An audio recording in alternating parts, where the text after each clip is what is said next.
성도 여러분 안녕하세요.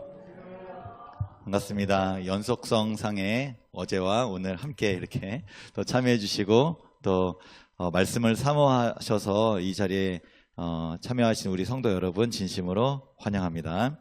오늘은 사경의 둘째 날입니다. 사실 오늘 내용이 가장 깁니다. 혹시 읽어보셨나요? 네, 페이지로 보면 구약의 제사제도 16페이지부터 시작해서 100 미주를 빼면 107페이지까지, 그러니까 거의 90페이지 정도에 이르는 굉장히 방대한 분량입니다. 이것을 사실 전부를 다룰 수는 없고요. 제가 중요하다고 생각하는 부분을 이렇게 조금 간추려 보았는데 그래도 조금 내용이 방대합니다. 그래서 오늘은 공부할 내용이 좀 많고 그렇기 때문에 서론 없이 바로 이제 공부를 시작하도록 하겠습니다. 저희가 어제 1장을 살펴봤습니다. 십자가, 승천, 하나님의 우편에 앉으심. 예수님의 구속 사업이 십자가에서 끝난 것이 아님을 확인했고요.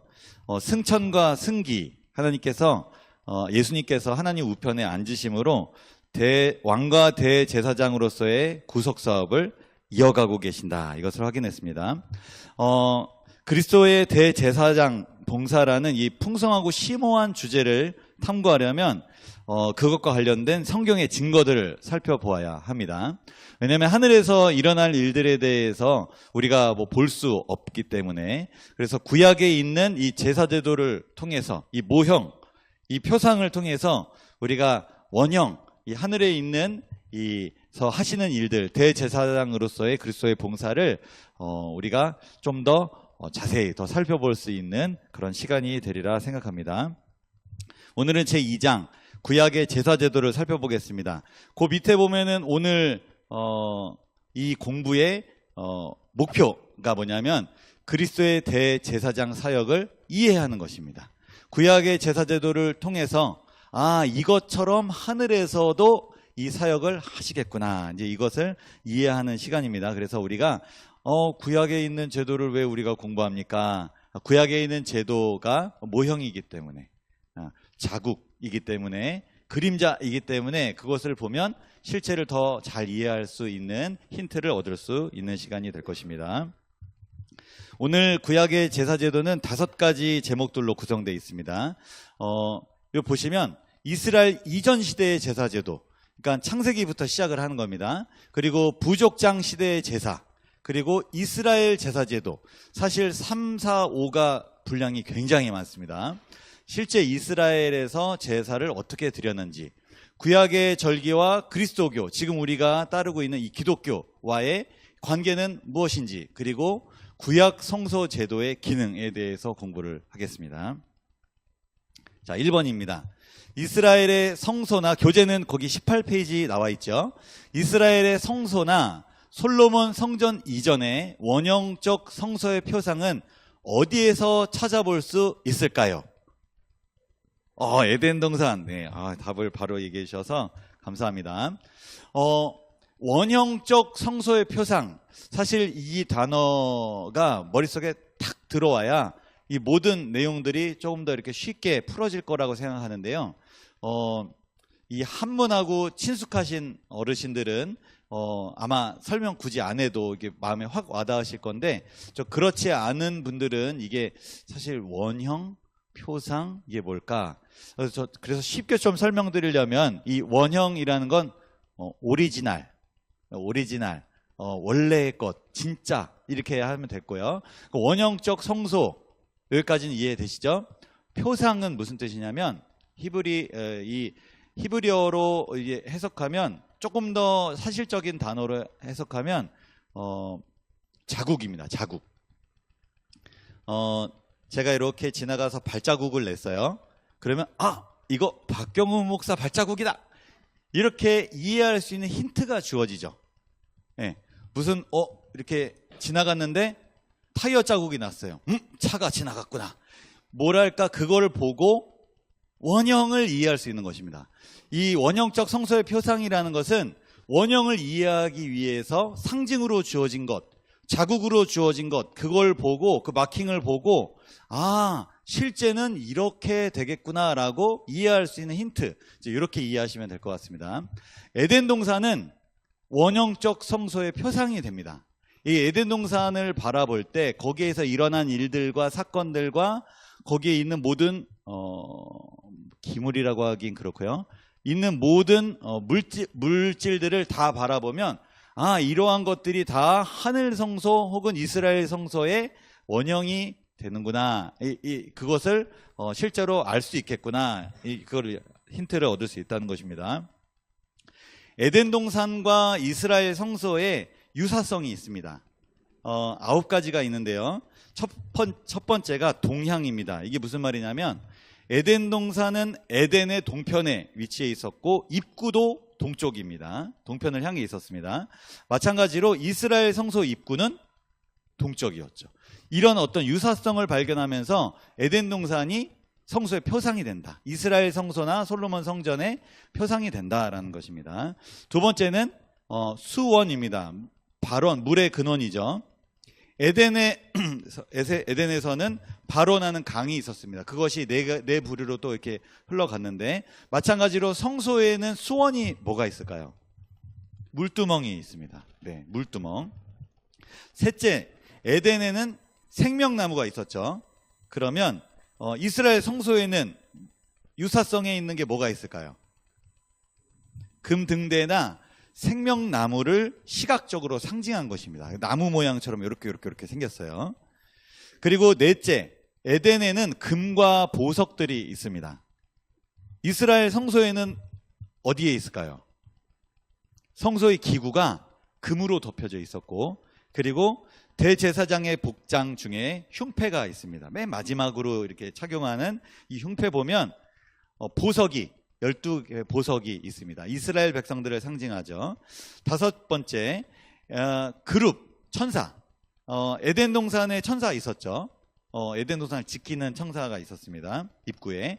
마찬가지로 이스라엘 성막 내부 휘장을 보면 그 휘장을 장식하는데 그룹의 형상이 있었습니다.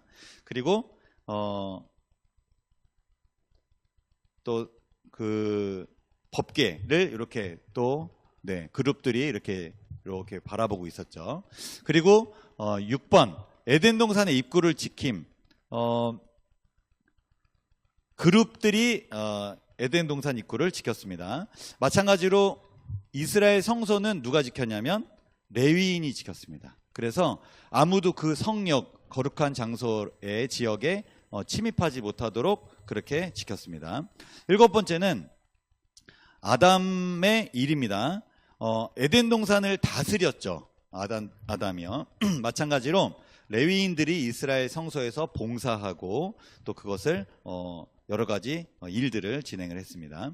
여덟 번째, 타락 후에 에덴 동산에서 아담과 하와에게 하나님께서 의복을 주셨습니다. 가죽옷을 주셨습니다. 마찬가지로 이스라엘 성소에서 제사장들에게 무엇이 주어졌냐면 희생 동물의 가죽을 주었습니다. 그리고 마지막 아홉 번째는 하나님의 임재를 묘사하기 위해서 이 히브리어 두 동사 샤칸이라는 단어와 할라크라는 단어가 에덴 동산에서도 쓰였고 이스라엘 성소에서도 사용됐습니다. 이런 여러 가지 이런 학문적 연구를 통해서 에덴 동산도 이 원형적 성소의 표상이었다라는 것을 알 수 있습니다. 특별히 이 신학적 연관성을 이렇게 세 가지로 좀 간추려 봤는데요. 하나님과 인간이 만나는 장소였다. 에덴 동산도, 그리고 이스라엘 성소도. 그리고 두 번째, 하나님의 사법적 행위가 일어나는 장소였다. 그리고 세 번째, 구속의 계획을 발표하는 장소였다. 이런 여러 가지 것들이 에덴 동산의 개념과 그리고 이스라엘 성소와 연관성이 있고 또 우리가 볼 수 있다는 것입니다. 그리고 두 번째입니다. 부족장 시대의 제사입니다. 2번, 부족장 시대의 기사에는 성소나 성전에 대한 언급이 나오지 않지만 단 하나의 본문에서 성전의 개념을 찾을 수 있는데 어떤 표현일까요? 창세기 28장 17절 함께 읽겠습니다. 시작. 두렵도다 이곳이여 이것은 다름 아닌 하나님의 집이요 이는 하늘의 문이로다. 자, 여기 이 성경절에서 어떤 표현이 성전의 개념을 찾는 표현일까요? 하나님의 집. 네, 맞습니다. 이 부족장 시대에 이스라엘 백성들이 출애굽 이후에 이 성소의 제도를 실제로 주어지기 전에 이 부족장 시대에는 이 성소나 성전에 대한 명확한 기록은 언급은 나오지 않지만 하나님의 집이라는 이 힌트를 찾을 수 있습니다. 실제로 구약 성경에서 이 부분 말고 이 이후에 이스라엘 성소가 이스라엘 백성들에게 주어진 이후에 하나님의 집이라는 표현이 군데군데 활용이 되고 쓰여지거든요. 그때 하나님의 거처라는 뜻으로 하나님이 함께 계시는 곳, 사실 이스라엘 성소도 하나님이 거하시는 곳이었잖아요. 그래서 이 하나님의 집이라는 부족장 시대의 이 기록을 통해서 부족장 시대에도 하나님께서 함께 계셨고 성소나 성전이 있었다라는 것입니다. 또 이러한 사실들을 통해서 부족장 시대의 성소의 개념을 확인할 수 있는데요. 첫째, 제단의 사용입니다. 이스라엘 성소에서 제단에서 이 제물을 드리고 그리고 하나님께 나아가는 이런 예배 그리고 제사를 드리는데 마찬가지로 부족장 시대에도 제단을 쌓아서 예배를 드립니다. 이것들을 봤을 때 부족장 시대에 성소나 성전의 형태는 없었지만 그래도 그 모양이 성소의 기능을 대신했다라는 것입니다. 두 번째는 제사의 종류입니다. 유혈제사도 있었고 무혈제사, 번제와 소제가 부족장 시대에도 있었고 이스라엘에는 당연히 그런 제사가 있었고요. 제물도 땅의 소산, 양의 첫 새끼, 정결한 짐승과 새, 어린 양, 숫양 다 부족장 시대에도 이렇게 제물을 드렸습니다. 그리고 제사장이라는 직책이 따로 있지는 않았지만 부족장이 그 직무를 수행했습니다. 이런 것들을 보았을 때 우리가 부족장 시대에도 성소의 원형적 성소의 표상을 발견할 수 있다라는 것을 알 수 있습니다. 그래서 요약인데요. 요거 한번 같이 읽어보면 좋겠습니다. 시작. 부족장 시대에는 중앙 성소가 존재하지 않았다.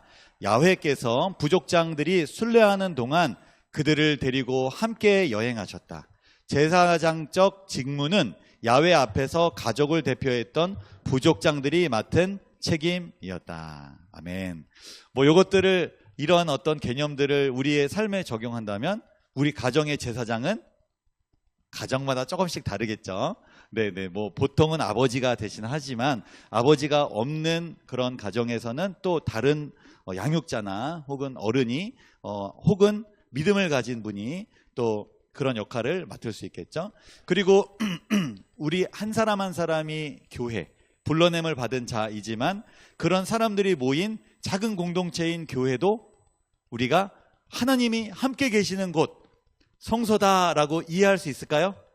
그렇습니다. 그래서 우리가 과거의 그러한 모습들을 어떤 거는 우리가 지금 반복해서 할 필요는 없지만 이스라엘 민족에게 주어진 어떤 제한적인 법일 수 있지만 그 개념과 거기서 얻을 수 있는 교훈은 이 시대에도 동일하게 적용하고 우리가 실천해야 된다라는 것을 우리가 이해하면 좋겠습니다. 세 번째입니다. 이스라엘 제사 제도입니다. 3번, 다음 중 출애굽기와 레위기에서 이스라엘의 성소에 관하여 언급되지 않은 것은 1번, 성소의 물리적 구조, 2번, 성소 기구들의 가격, 3번, 제사장 위임식에 필요한 지시사항, 4번, 성소 봉사, 5번, 절기들. 정답은 2번. 네. 자신있게 2번 대답해 주셔서 감사합니다. 자, 근데 제가 이제 좀 높아심에, 자, 답 찾는 거는 사실은 어렵지 않습니다.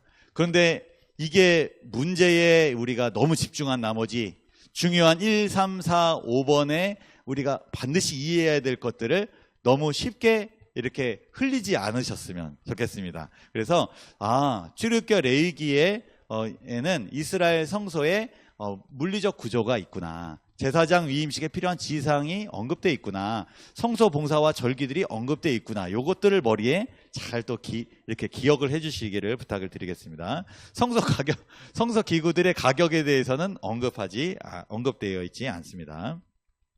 지금부터 이스라엘 성소의 구조와 기구들을 살펴보겠는데요. 사실 이 내용들도 여기에서 페이지가 뭐 90페이지, 100페이지에 다뤘지만 이걸 자세하게 다룰 수는 없었어요. 그리고 이거를 다 다루기에는 사실 이번 주 일주일 내내 다뤄야 될 분량인데 이것을 간단하게 스쳐 지나가면서 우리 성도님들의 제가 믿음을 충분히 제가 믿기 때문에 이런 기구들을 해서 어떤 걸 의미하고 내가 어떤 신앙을 해야 되겠다라는 것을 제가 일일이 다 언급하지 않아도 우리 성도님들 쓱 훑어가면서 맞아, 이것은 이걸 의미하지, 내 생활에서 이걸 실천해야지라고 스스로 은혜를 경험해 주시기를 부탁을 드리겠습니다. 4번 다음 괄호 안에 들어갈 단어는 무엇인가?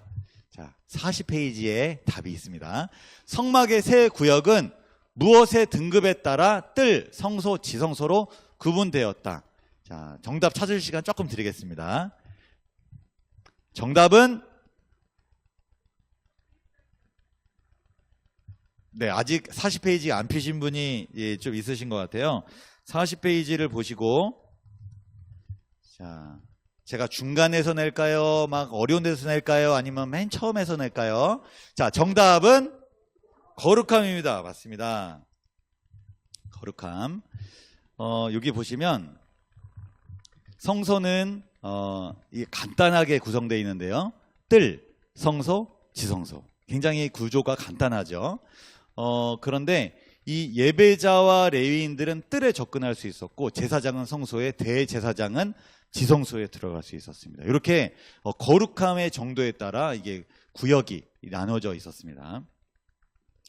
5번입니다. 다음 중 성소의 기구가 아닌 것은, 자, 이것도 쉬운데 네. 그래도 중요한 거가 문제를 읽는 게 중요한 거기 때문에 1번 번제단이 있었다, 2번 물두멍이 있었다, 3번 진설병상이 있었다, 4번 언약궤가 있었다, 5번 멍에가 있었다. 정답은 네, 5번. 자, 멍에는 뭐 하는 기구죠? 네, 농기구. 성소의 기구가 아니라 소에게 씌우는 농기구입니다. 성소의 기구들은 방금 전에 저희가 이제 살펴본 것처럼 번제단, 물두멍, 진설병상, 등대, 분향단, 언약궤가 있습니다. 이것들도 그냥 그냥 훑어가면서 그냥 지나가겠습니다. 번제단에서는 제물이 태워졌습니다. 그리고 이 제단을 통해 이스라엘 백성들이 야훼께 나아가게 되었습니다. 그리고 물두멍은 제사장들이 제단이나 성소 안으로 들어가기 전에 이 손과 발을 씻는 데 사용이 됐습니다. 만일 손과 발을 씻지 않으면 어떤 일이 일어났냐면 죽어야 했습니다. 이는 하나님과 불결은 공존할 수 없음을 보여줍니다. 진설병상입니다. 여기 이제 떡이 이제 진열이 되어 있는데 이 제사장들이 이 떡을 먹었습니다. 이는 하나님께서 식물을 제공하시는 분이다라는 것을 나타냈습니다. 등대입니다. 아까 이제 등대, 요게 생명나무의 모양을 시각화했다라고 했습니다. 에덴 동산에 이 생명나무를 이제 시각화했는데 이것에 빛이 이제 나오는데 하나님의 편재성을 의미합니다. 하나님은 무소부재 어디에나 계시다. 편재성을 의미하고 기름은 주의 영의 능력을, 성령의 능력을 의미합니다. 분향단은 하나님의 백성의 기도를 의미합니다. 그래서 하나님과 우리 사이를 이어주는 고리인 기도, 이것을 상징했습니다. 언약궤의 상징성은 여기 잘 요약을 했는데요. 이거 같이 한번 읽어보겠습니다. 시작. 첫째로 그것은 하나님께서 자기의 뜻을 계시하신 장소, 둘째 하나님의 백성들의 죄를 속하시는 곳, 그리고 셋째로 궤는 그분의 백성의 왕이요 인도자 곧 그들을 보살피고 먹이시는 분으로서의 하나님의 임재를 상징한다. 우리가 이제 성소에 이제 여러 기구들을 살펴보면서 이런 기구들이 있고 그것들이 지금의 어떤 것들을 의미하고 있구나, 우리의 신앙생활에 어떤 것들을 의미하고 있구나, 그것들을 간단하게 살펴봤습니다. 자, 이번 6번입니다. 다음 중 제사장 직분에 대한 설명으로 틀린 것은. 자, 이 설명이 조금씩 길어지기 시작하는데요. 요것들을 이해하면서 이게 제사장 직분이었구나 라고 이해하시면 되고요. 다 맞는 것 같은데 라고 해도 괜찮습니다. 틀린 거 하나만 찾아내면 되니까 나머지는 다 맞는 겁니다. 1번, 이스라엘 각 지파의 대표자들이 성소에서 일하도록 하는 것이 원래 하나님의 의도였다. 2번, 시내산에서 금송아지 사건이 벌어졌을 때 레위 지파만 하나님께 충성을 다함으로 성소 봉사를 위해 선택되었다. 네, 원래는 이스라엘 각 지파들을 일하도록, 성소에 일하도록 하는 게 하나님의 의도였는데 레위 지파만, 그래서 성소 봉사를 위해서 레위 지파가 선택됐다라는 것이죠. 3번, 모세는 대제사장이었으며 그의 장자만 대제사장으로 대를 이었다. 4번, 나실인 서약을 통하여 이스라엘 백성이면 남녀 누구든지 제사장과 유사한 삶의 지위를 얻을 수 있었다. 5번, 나실인은 제사장처럼 포도주를 끊고 시체에 접근하지 말아야 했다. 또한 머리에 삭도를 대지 말아야 했다. 정답은 1번, 3번. 자, 제가 쉽게 낼까요? 어렵게 낼까요? 자,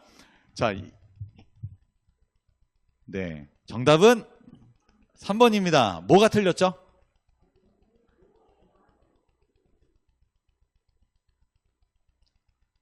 모세는 뭐랄까 전체를 통솔하고 지휘하는 정치인에 가깝죠. 실제로 이 모세가 이 본인에게 집중된 일들을 이렇게 분할 해갖고 삼권 분립이 이루어졌는데 사법권을 누구한테 물려줬죠? 재판에 관련된 거. 네.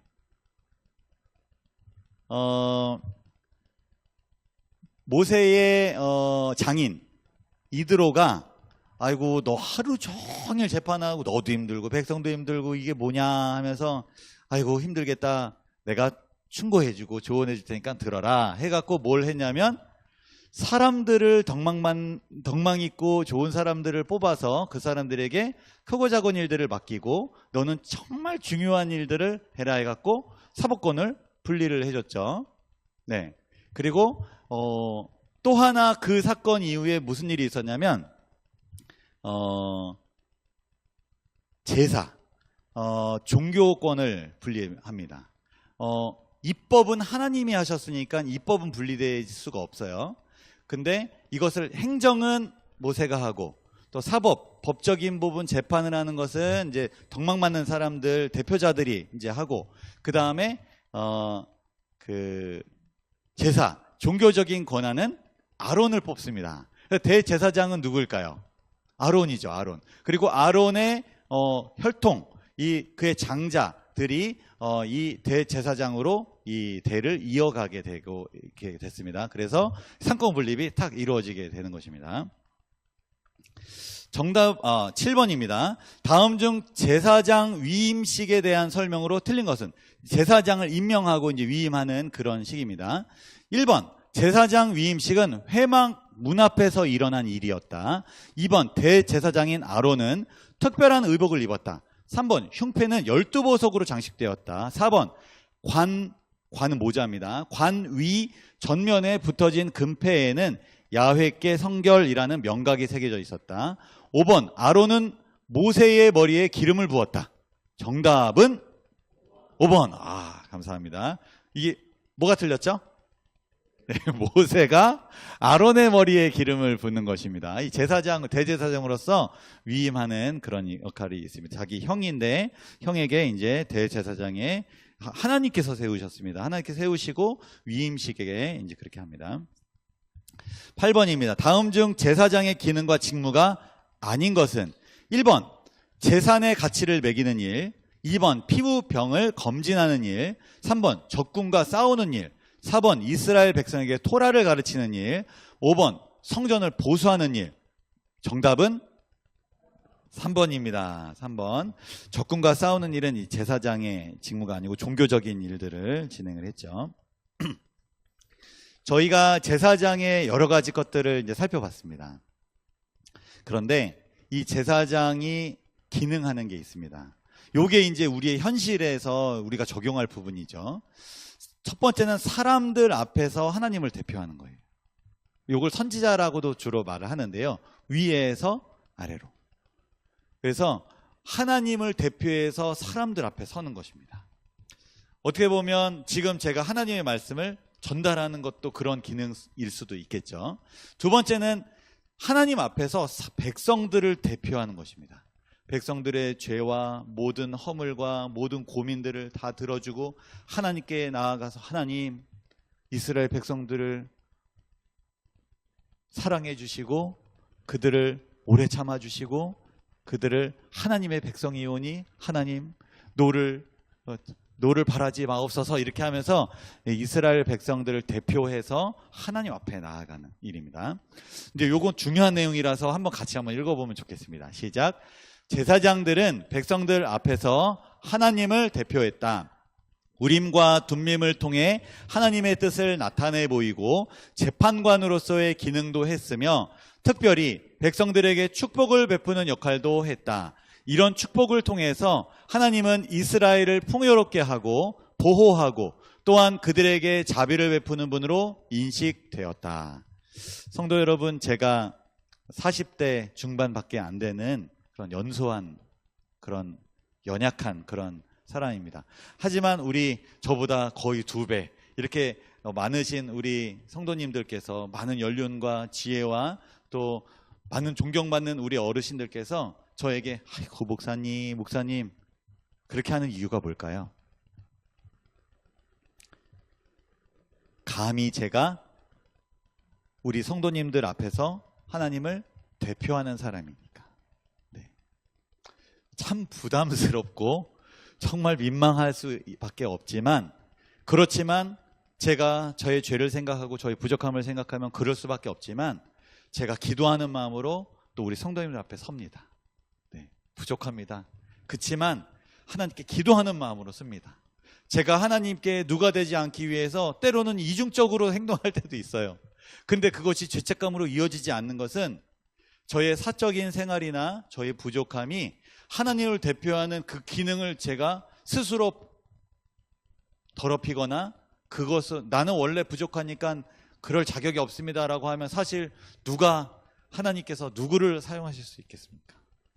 며칠 전에 우리 교회 성도님 중 한 분이 이사를 가셨어요. 제가 아이고 우리 누구 성도님 제가 기도해드리러 가겠습니다. 그냥 속으로 기도해 주세요. 목사님 오십니까? 굳이 오실 필요가 있나요? 목사님 오시면 달라지나요? 약간은 조금 이제 막 신앙을 이제 할랑말랑 하시는 분이기 때문에 말씀을 좀 편하게 이렇게 막박 하셨어요. 그래서 제가 우리 성도님, 제가 가서 하나님을 대표해서 기도하는 것과 그렇지 않은 것은 분명한 차이가 있습니다. 그래서 제가 오래 시간을 뺐거나 이사하는데 제가 부담을 드리려고 하는 것이 아니라 우리 성도님 오늘 하루의 삶을 하나님께서 잘 인도해 주시도록, 그리고 이사에 아무런 어려움이 없도록, 또 기구들이 아무것도 다치지 않고 우리 성도님 마음도 그래서 다치지 않고 그래서 아주 평화로운 하루가 되도록 제가 하나님을 대표해서 또 하나님을 제가 간절히 기도드리러 갑니다. 이런 역할 필요할까요? 대소사가 있을 때 우리 목사님께 연락하고 도움을 요청하는 거, 그거 옳은 신앙일까요? 맞습니다. 근데 젊은 사람들 점점 이런 어떤 기능들에 대해서 우리가 다 왕 같은 제사장이지만 하나님께서 이러한 조직을 주셨고 또 이러한 질서를 주셨다면 하나님께서 우리의 삶을 인도하시도록 우리 목사님들을 또 모시고 또 함께 기도하고 또 목사님들을 통해서 지도하시는 것들을 잘 또 우리가 따르고 섬기고 이러한 역할들이 분명히 필요하리라 생각합니다. 두 번째, 이번에는 또 다른 역할인데요. 이것도 한번 읽어보겠습니다. 시작. 제사장은 하나님 앞에서 자신의 인격을 통해서 온 나라를 대표했다. 이것은 에봇의 견대 위에 놓인 두 보석을 통하여 상징으로 예시되었다. 백성들은 제사장을 통해서 성소, 곧 하나님 앞으로 나아갈 수 있었다. 하나님 앞에서 백성들의 대표자로서의 대제사장은 연중 1차 지성소에 들어갈 수 있었다. 대속제일에 그는 이스라엘 백성들의 죄와 부정에서 성소를 정결케 함으로써 매일의 정결을 종결시켰다. 아멘. 이것도 마찬가지입니다. 먼저는 사람들 앞에서 하나님을 대표했다면 이번에는 하나님 앞에서 백성들을 대표하는 것이 또 우리의 지도자요, 또 우리가 세운, 우리가 섬기는 또 제사장이고 리더인 것입니다. 베드로전서 2장 9절은 저와 여러분을 왕같은 제사장이라고 말하고 있습니다. 이제는 좀 확대해 보겠습니다. 우리가 다 제사장인데요. 저와 여러분이 사람들 앞에서 하나님을 대표하는 제사장으로서 가정과 교회와 직장에서 살아가고 있나요? 또 저와 여러분은 하나님 앞에서 사람들을 대표하는 제사장으로서 가정과 교회와 직장에서 살아가고 있나요? 두 기능 모두 감당하기에 결코 쉽지 않음을 우리는 모두 다 경험하고 있습니다. 그런데 이것을 감당할 수 있는 방법도 하나님이 알려주셨을까요? 하라면 해 이럴까요? 아니면 방법도 알려주셨을까요? 이 방법을 우리가 명확하게 이해하고 실천한다면 우리에게 주어진 제사장의 기능들을 감당할 수 있을 텐데요. 그것은 제사장의 옷을 입을 때 가능하다는 것입니다. 여기 대제사장의 옷이 있는데요. 이것이 중요한 것이 순서가 중요합니다. 첫 번째 뭐부터 입었을까요? 예, 속바지, 고이부터 입었습니다. 속바지를 입고 팬티 같은 거예요. 그 다음에 뭘 입었냐면 속옷을 입었는데 이 속옷이 뭐냐면 바둑판 무늬, 그걸 반포라고 합니다. 바둑판 무늬로 된 원피스 같은 하얀색 이렇게 가운 같은 옷입니다. 그것을 그 위에 입습니다. 그 다음에 이제 띠를 띠고 그 다음에 겉옷을 입습니다. 이것은 에봇을 받친다 해서 에봇 받침 겉옷이라고 부르는데 파란색으로 된 원피스, 여기 소매가 없는 민소매인 파란색 겉옷입니다. 이것 입은 다음에 에봇을 입는데 에봇은 아주 화려하게 장식이 되어 있어요. 이것은 이 에봇을 입고 그 다음에 띠를 띱니다. 그 다음에 판결 흉패를 이렇게 가슴에 탁 부착을 합니다. 이렇게 끈으로 매서 그 다음에 죄송합니다. 관을 쓰고 그 다음에 흉패를 이렇게 맵니다. 맨 마지막에 이제 흉패를 이렇게 달게 되죠. 이 순서가 굉장히 중요한 것이 뭐냐면 아무리 모세의 형 아론이라 할지라도 하나님 앞에서는 죄인이었습니다. 제사장이라는 직책을 기능을 감당하기에 엄청 부담스럽고 아마 부족했습니다. 그래서 아론이 하나님께 나아가기 위해서 백성들을 대표해서 하나님을 대표해서 제사장의 기능을 다하기 위해서는 무엇이 필요했냐면 죄를 가리우는 역할이 필요했습니다. 이게 옷을 입는 첫 번째예요. 속옷과 고이와 속옷과 그 다음에 겉옷과 에봇과 관과 그 다음에 흉패를 이렇게 다 했는데 맨 처음에 다 자기의 죄를 더러움을 다 가리는 옷들을 여러 겹을 입는 것입니다. 아론이 이 옷을 입은 다음에 여전히 사람은 변하지 않습니다. 부족합니다. 그렇지만 하나님께서 내가 죄 없다 칭하노니 하나님께서 그것을 덮어주셨기 때문에 거룩한 제사장으로서 직무를 감당할 수 있는 것입니다. 저는 부족하고 저는 어리석고 저는 죄가 너무나 많지만 하나님께 하나님 제가 오늘 말씀을 전합니다. 제 더러운 입으로 더러운 마음으로 더러운 생각으로 하지만 하나님 저의 허물을 가려주세요. 하나님이 옷 입혀주세요. 그리스도의 옷으로 저를 입혀주세요. 그러면 그것을 의지하여 제가 말씀을 전할 수 있는 것이죠. 마찬가지로 왕같은 제사장인 우리에게 우리가 하나님의 사랑을 묵상하고 하나님을 바라보고 말씀으로 우리가 무장을 하면 우리에게 주어진 그 역할을 우리가 감당할 수 있을까요? 아멘. 그리고 제사장이 맨 마지막으로 입은 이 흉패의 보석이 누구를 상징했냐면 이스라엘 백성을 상징했어요. 왜 가슴에 찼을까요? 이스라엘 백성을 마음으로 사랑해라. 아론이 제사를 드리면서 이스라엘 백성 중에 불편한 사람이 있었을까요? 없었을까요? 있었겠죠. 사람인데 그거 어떻게 다 사랑합니까? 근데 사랑해야 돼요. 제사장이니까. 하나님, 제가 일을 어떻게 합니까? 그럴 때마다 옷을 하나씩 입으면서 나 같은 사람을 사랑해 주신, 나 같은 사람을 용서해 주신, 나 같은 사람을 제사장 삼아 주신 그 하나님의 사랑을 느끼고, 그 느낀 사랑으로 우리 이스라엘 백성들을, 나에게 험한 말을 하는, 하나님 말씀에 순종하지 아니하는 이스라엘 백성들을 사랑하는 마음이 우러 나오는 것입니다. 죄와 허물의 가리움을 받은 제사장이 이스라엘 백성들을 사랑할 수 있는 것입니다. 마찬가지로 저와 여러분도 먼저 하나님과 친밀한 시간을 보낸 이후에 우리에게 맡겨주신 영혼들을 사랑할 수 있는 것입니다. 하나님께 기도함으로 우리에게 주어진 직책들을 이행할 수 있는 것입니다. 안교장, 선교회장, 도르가회장, 수석집사, 수석장로.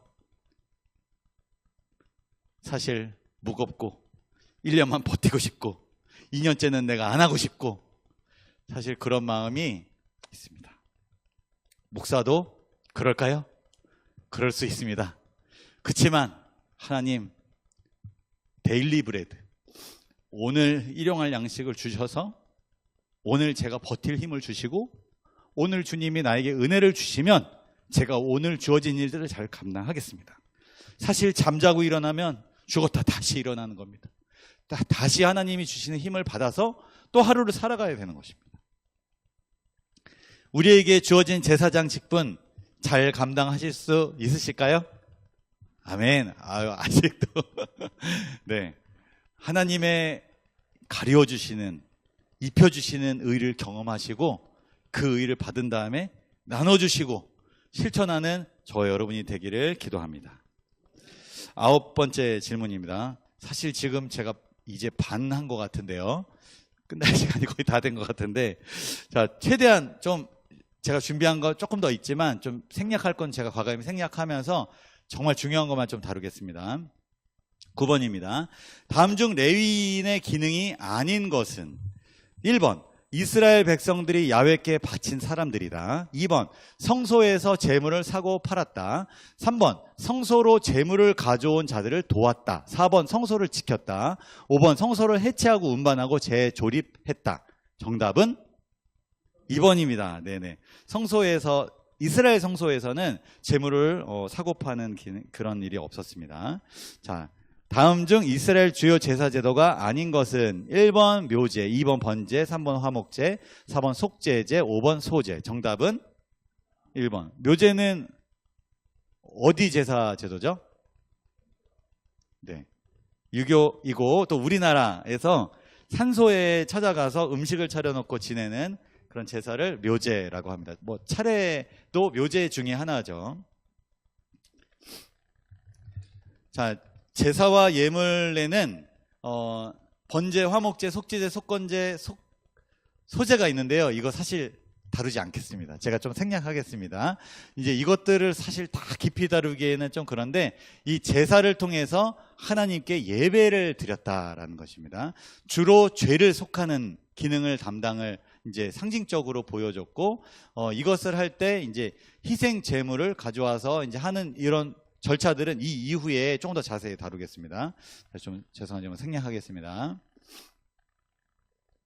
다음 중 이스라엘의 주요 절기들이 아닌 것은? 1번 유월절, 2번 무교절, 3번 오순절, 4번 제헌절, 5번 초막절. 정답은? 이거 제가 절자 이거 라인 맞추려고 제가 고민하면서 이 오답을 제가 표기를 했는데, 네, 제헌절 무슨 날이죠? 네, 우리나라의 국경일, 이 헌법을 이게 만든 그런 날이죠. 이것이 중요한 게 뭐냐면, 아까는 이제 이스라엘 제사가 우리가 성전 기구들을 봤을 때는 공간의 거룩함을 의미하지만, 이것은 시간의 거룩함을 의미합니다.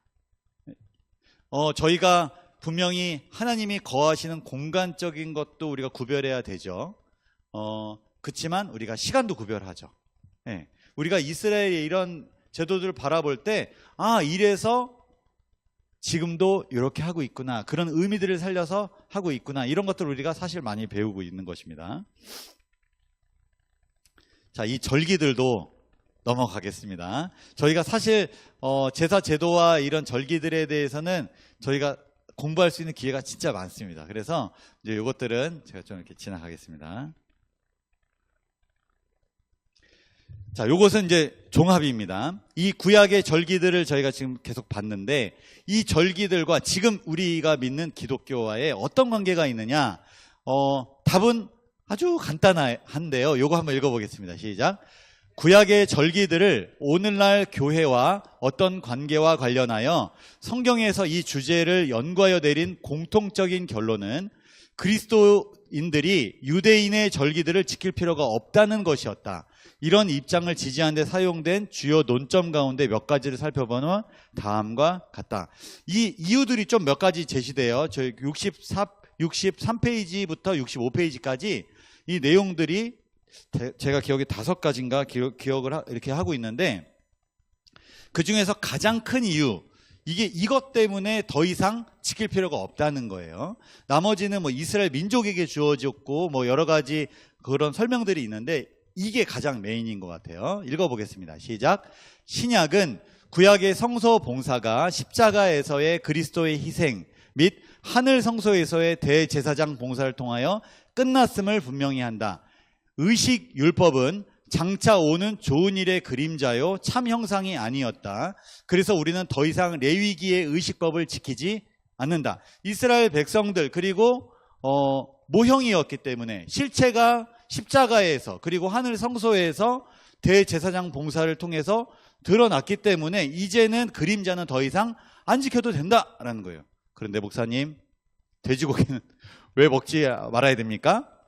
네. 자, 이것은 저희가 이것으로 보는 게 아니라 우리가 건강법으로 보죠. 이스라엘 백성들에게만 주어진 게 아니라 우리 몸이 변하지 않으니까요. 모든 민족과 세대에 걸쳐서 주어지는 그 사람에게 필요한 것이기 때문에 하나님께서 우리에게 허락하셨다. 네, 그렇게 하기 때문에 우리가 그것은 지금도 변하지 않는 법 그렇게 봅니다. 뭐 십계명도 마찬가지죠. 창조 이 이스라엘이라는 민족이 생성되기 전에 하나님께서 제가 이 부분을 갑자기 지금 얘기하다가 말이 꼬였는데요. 이 부분은 이 내용이 안 나오니까 넘어가도록 하겠습니다. 자, 그리고 이 내용 이후에 66페이지부터 87페이지까지도 굉장히 조금 학문적인 내용들이 많이 나오는데 이 부분도 좀 생략을 하겠습니다. 그래서 갑자기 훅 뛰어넘어서 88페이지로 넘어가겠습니다. 12번입니다. 하나님께서는 이스라엘 가운데 있는 죄 문제의 해결, 곧 용서하기 위해 무엇을 구체화하셨나요? 자, 이것은 88페이지에 나오고요. 주관식입니다.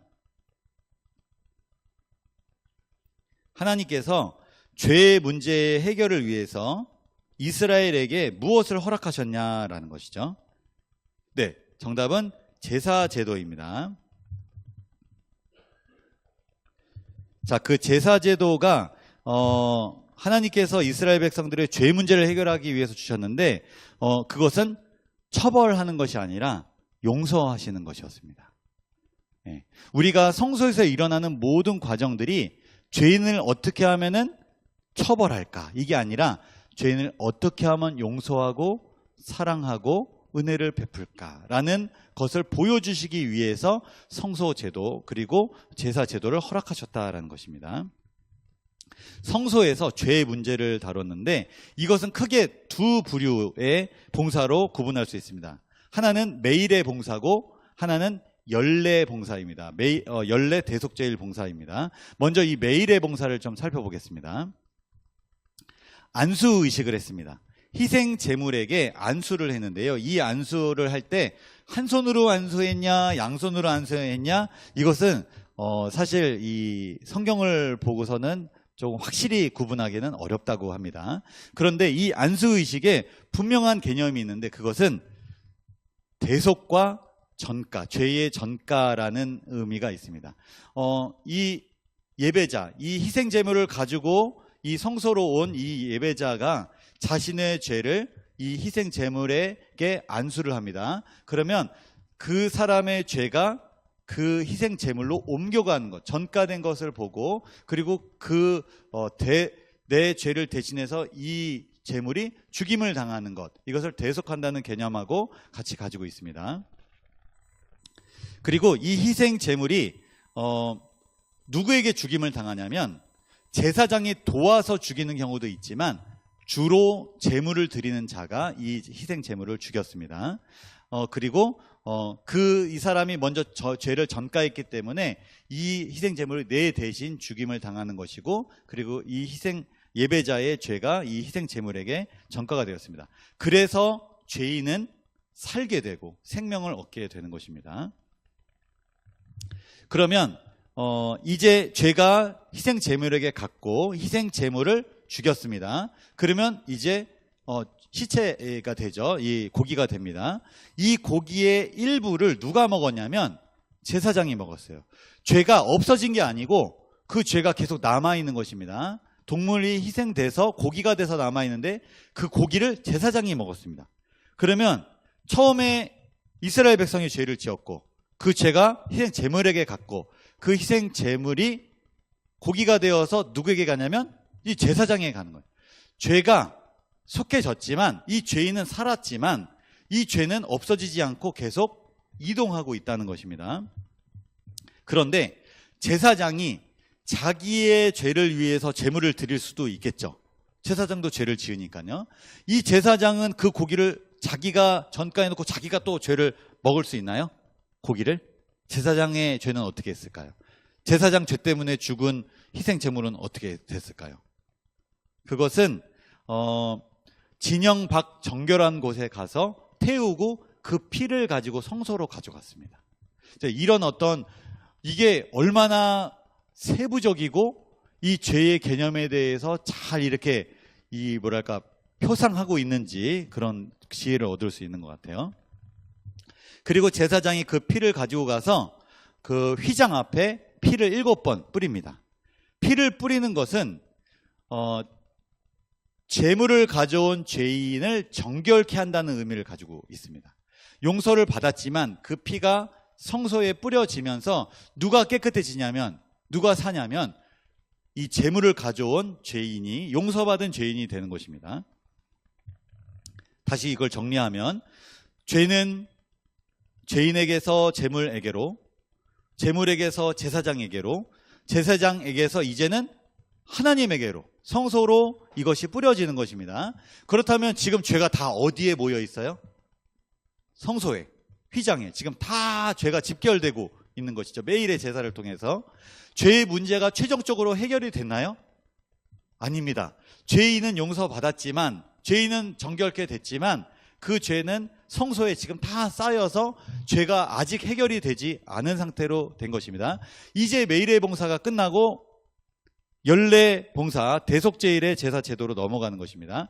1년에 한 번 대제사장이 지성소로 이제 들어가는 것입니다.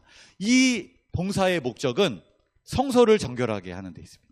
왜냐하면 매일의 봉사를 통해서 죄가 다 지금 여기에 모여 있기 때문에 이 성소를 정결하게 하는 것이 연례 대속제일 봉사라는 것이죠.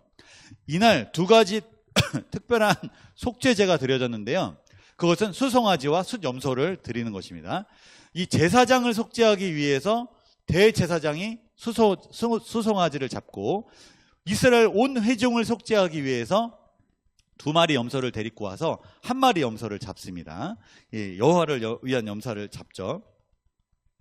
그리고 그 피를 가지고 이번에는 지성소 안으로 들어가서 속죄소 동편과 앞에 뿌립니다. 이것은 무엇을 정결하기 위함이라고요? 성소를 정결하게 하기 위함입니다. 매일의 봉사의 목적은 죄인을, 예배자를 정결하게 하기 위함이고, 그리고 이 연례 대속제일 봉사는 성소를 정결하게 하기 위한 봉사라는 것입니다. 이 성소를 정결하게 하기 위한 이 모든 속죄를 마친 대제사장이 이제 아까 2 염소 중에 살아있는 염소, 아사셀을 위한 염소의 머리에 안수하고, 그럼 모든 죄가 다 지금 여기로 가는 거죠. 그 다음에 이 염소를 광야로 내보냄으로써 모든 이 구속의 계획이 과정이 마무리된다라는 것입니다. 이제 모든 죄는 다 정결하게 되었습니다. 그런데 이스라엘 백성들이 대제사장이 봉사하는 동안 무엇을 해야 되냐라는 것입니다. 네. 아무런 일도 해서는 안 됩니다. 아무 일도 하지 않는 이유는 어떤 일에만 집중하라는 의미입니다. 그것은 스스로 괴롭게 하는 일에 집중하기 위함입니다. 자신을 야훼 앞에서 겸비케 하고 전적으로 그분께 의존하는 것, 이것이 대제사장이 봉사하는 동안 이스라엘 백성들이 해야 될 일이었습니다. 이 부분은 설교 이제 거의 마무리에 다 왔는데요. 제가 조금 더 강조하면서 마무리를 짓겠습니다. 만일 이날에 스스로 괴롭게 하지 않고 야훼를 의뢰하지 않는 자들은 어떻게 되냐면 정죄를 받게 됩니다. 더 이상 하나님의 백성이 일원이 될 수 없게 되는 것이죠. 저희가 오늘 내용이 가장 방대한 이 구약의 제사 제도를 이제 마무리를 이제 짓게 됩니다. 이스라엘 성소에서 일어나는 매일의 봉사와 또 연례 봉사를 이제 살펴봤는데, 우리는 이 성소 봉사를 통해서 하나님이 우리를 벌하기 원하시는가? 하나님이 처벌하기를 원하시는가? 그렇지 않습니다.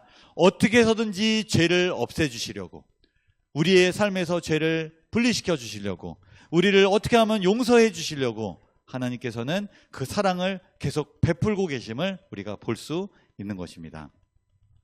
우리가 대속죄일 이 이스라엘 백성들이 대속죄일 기간에 스스로 괴롭게 하는 일, 그것은 하나님께서 확인하고 싶은 것이 있으신 것입니다. 당신의 백성들의 믿음의 질을 조사하신 것입니다. 매일 하나님과 충실한 관계를 유지한 이스라엘 백성들은 생명이 보존된 것입니다.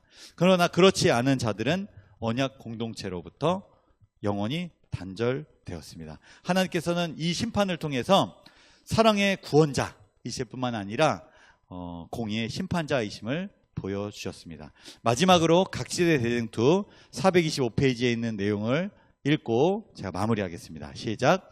하늘에서 조사 심판이 진행되고 있는 동안, 회개한 신자들의 죄가 성소에서 도말되고 있는 동안, 세상에 있는 하나님의 백성들 사이에는 정결케 하고 죄를 버리는 특별한 일이 이루어져야 한다. 과거 이스라엘 백성들이 대속죄일에 스스로 괴롭게 하고 있는 것처럼 이 시간에 또 어떤 일이 있었는지 제가 찾아보니까 금식도 했고요, 신체적 즐거움을 절제했습니다. 일도 하지 않았고요, 오직 무엇을 했냐면 기도하고 자신의 잘못을 되돌아보고 회개하고 고백하는 일을 했습니다. 그렇다면 예수님께서 하늘 지성소 봉사를 하고 있는 이때 하나님의 백성들이 무엇을 해야 되냐? 정결케 하고 죄를 버리는 일이 필요한데, 이것이 구체적으로 어떤 일이냐? 금식하고 신체적 즐거움을 절제하고 일하지 않고 오직 기도했던 이스라엘 백성처럼 우리는 하나님의 사랑을 바라봐야 합니다. 마음에 감동이 올 때까지, 나를 움직여 주실 때까지, 나에게 능력을 베푸실 때까지 하나님의 사랑을 바라봄으로 우리가 회개하고 자복하고 그런 일들이 있어야 될 것입니다. 하나님의 말씀을 통해서 우리의 자아를 복종시키고 겸손한 마음으로 온전히 하나님 말씀에 순종하는 일들이 이 시기에 일어나야 할 것입니다. 서로 용서하는 일이 일어나야 될 것입니다. 원한을 내려놓고 억울함을 내려놓고 사랑을 실천하는 일이 일어나야 할 것입니다. 이 엄숙한 시기에 이스라엘 백성들 신체적 즐거움을 절제한 것처럼 세상이 주는 쾌락과 안락함이 분명히 우리에게 필요하지 않은 일은 아니지만, 우리에게 필요한 일이지만, 그러나 하늘의 상급을 기다리는 마음으로 우리가 그것 때문에 살아가는 것이 아니라 그것들을 잠시 뒤로 할 줄 아는 절제의 마음, 그리고 정결케 하고 죄를 버리는 이 특별한 일을 우리가 모두 경험하는 우리 송산 전업교회 성도님들 되시길 바라며 오늘 말씀을 줄이겠습니다.